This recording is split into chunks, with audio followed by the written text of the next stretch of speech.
ఆ వివాహం మహోత్సవంలానే జరిగింది. మొబైల్ మసాలా వారి ఫిల్మ్ నగర్ కబుర్లోకి వెళ్ళిపోతే ప్రముఖ డైరెక్టర్ శంకర్ గారి పెద్ద కుమార్తె ఐశ్వర్య వివాహం చాలా వేడుకగా జరిగింది. అసిస్టెంట్ డైరెక్టర్ తరుణ్ కార్తిక్ తో జరిగిందనమాట.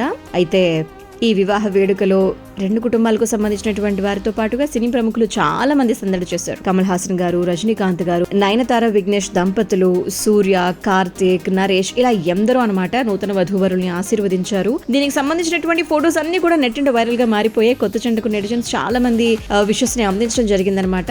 She doctor Aishwarya. తనకి ఇది రెండో వివాహం. 2021లో క్రికెటర్ రోహిత్ తో వివాహం జరిగింది. పరస్పర అంగీకారంతో విడాకులు తీసుకున్నారు. రోహిత్ పై వచ్చినటువంటి ఎన్నో ఆరోపణల కారణంగానే విడిపోయినట్టుగా కాలీవుడ్ లోని చాలా వర్గాల్లో ప్రచారం కూడా సాగిందనమాట. తరుణ్ కార్తిక్ శంకర్ సినిమాలకు సహాయ దర్శకుడిగా వర్క్ చేస్తూ ఉంటారు. అయితే శంకర్ గారు ప్రస్తుతం 2 పాన్ ఇండియా సినిమాలతో బిజీగా ఉన్నారు. కమల్ హాసన్ గారు హీరోగా తెరకెక్కుతున్నటువంటి భారతీయుడు 2 జూన్ లో రిలీజ్ కాబోతుంది. రామ్ చరణ్ గారు ప్రధాన పాత్రలో నటిస్తున్నటువంటి గేమ్ చేంజర్ సెప్టెంబర్, అక్టోబర్ లో ప్రేక్షకుల ముందుకు వచ్చేటువంటి అవకాశం ఉందన్నమాట. అది సంగతి.